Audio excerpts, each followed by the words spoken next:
No, I know you weren't here obviously last year, but last year this team at some points in the season found ways to lose games, and now you guys have. I think you started out 0-2 on the road. Now you've won three in a row. What is it about this team that allows you to find ways to win late? You know, our players meeting that we had, and we just had to lock in and like bring Kansas basketball program back. You know, past couple of years haven't been like Kansas. You know, those two losses that it was pretty rough. You know, coach always preached to us that we got to like protect the home court and like steal some ones on the road, and that's what we try to do moving forward.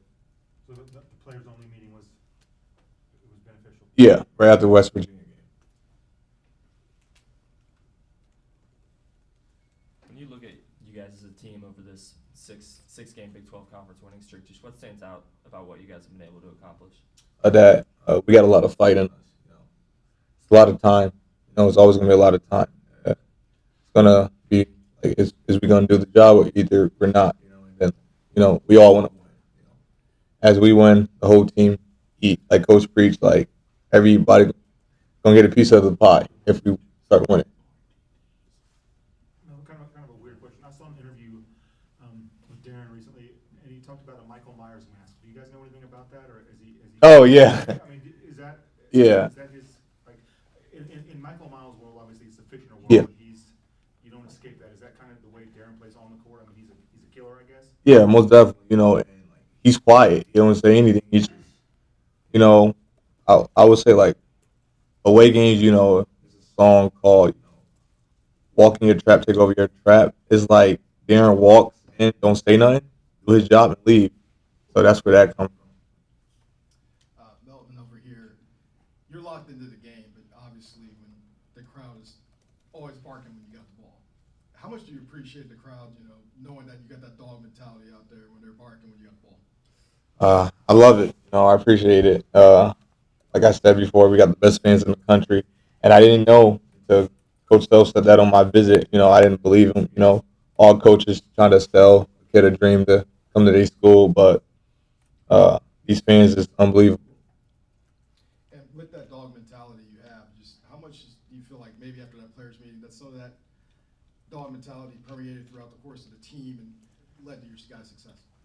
You know, like I said before, I'm like the keys to the car. You know, so that dog gonna start with me, and then my teammates gonna always have my back. You know, as I go, they go, and stuff like that. And when I'm not going, they trying to pick me up. So I can start to go. Melvin, big minutes for the starters lately, yourself included, 37, 37, 38. I'm sure you play 40 if they asked you to, but where are your legs and where do you think this team is fatigue-wise? What are you guys doing to get extra rest if you can find any? Oh, I'm fine. You know, uh, we just gotta. I just have that mindset that it's win games. I don't really care how much minutes I play or I play the whole game. I just want to win at the end of the day. And I think all our players is joining in together. You know, Marco had went down against the against AJ. You know, he tripped over AJ. Usually he have minutes and like I get the break and stuff like that, but he couldn't. Then I just had to find a way. You know, that game I think everybody was tired that game, but we just trying to win at the end of the day. You had the Saturday and then Yeah, obviously a grind and then get right back to it. Monday, you got the same thing this week. yeah, Did that feel short to you, the turnaround like yeah. that? Most definitely, it fell short. You know, as I was talking to my mom, I've been looking at my apps, my tickets. I'm telling her like the season's about to end soon. Like, these games is coming sooner than I think. You know, then we got the Big 12 tournament. And yeah, I just want the season to keep going. Flory's played better on both ends. Since that players only meeting, have you seen a different approach out of him, or what's that been like from your perspective, his play? Yes, I definitely seen a different approach out of him. You know, Flory and DP is our offensive guys. You know, we got to look at them. And Flory don't get the ball. Is I get mad because he deserves it because he played defense for us. So I see he switched. Like when we don't give him the ball, he still play defense. You know, back then when we didn't give him the ball, sometime he had not play defense how he usually do, but he figuring it out and stuff like that. Melvin, can I ask for a comment, sort of a general comment? There's, talk in the air all over the place about, about NIL situation and how much it changed the game. From the players' perspectives, you're, just a shining example of the system working really well for somebody. Could you address that from players who maybe don't get the shots that they want right out of high school, and if you keep going at it, you might be able to work your way into the situation that you'd always hope for? Yeah, I came from a small city, Rochester, New York, took the JUCO route. I really came from nothing, but all I can say is just put in the work. Somebody gonna see you. Somebody gonna find you. And I know the whole NIL, the portal, the NBA, G League stuff is messing up a lot of high school kids and stuff like that. But I would tell people like coming out of high school, don't even worry about that. Just keep killing, keep staying in the gym, and somebody gonna look at you. Either it's D2, D1, or D3. There are a couple guys right now who are maybe on the fringes of getting minutes. Seeing Jaden and Cole, they've been in a little bit. What are you seeing from those guys in practice right now? Oh, a lot. That grit, they pushes us. Cole and JD, they be at the starters, talking junk to us, beating us some of those segments and stuff like that. But once they get in, it's like it's not gonna be a surprise to us because we see the work they put in practice. That pass you made to Darren in the corner, perfect lob pass over the defenders. Was that a set play? Yeah, Was it a great pass?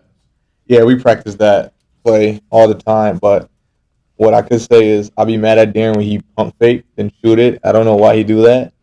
I think he's trying to draw us foul, but yeah, that I knew it was gonna go in because he does that in practice. Like he does that all the time. Like that was like a free throw to him. And I have the dribble, then I pass it, but I didn't even dribble, so it was kind of a weird pass. And they said that like he was like falling out of bounds a little bit. So I'm just glad he made the shot. The fans love you so much. A lot have been asking if you could come back another year. Have you looked Oh. into that? I haven't looked into that, but I've been hearing things, seeing things, and stuff like that. And I mean, I would love to come back if I had another year. It's Kansas, why not? Bill Self. So yeah. Melvin, Thanks. Well, appreciate you. okay. All right. Melvin, what do you consider the identity of this team, and do you think there's anything you guys need to keep doing to kind of get to a point where you feel like this is the established identity? I say like we got to just keep putting our foot on people's necks and not letting up. First half, second half. We have a good first half. We can't come out second half sluggish. We just and that's stuff that we need to work on. I feel like as time go, practice and we're like team bonding and stuff like that. I feel like we're gonna reach our ceiling real soon.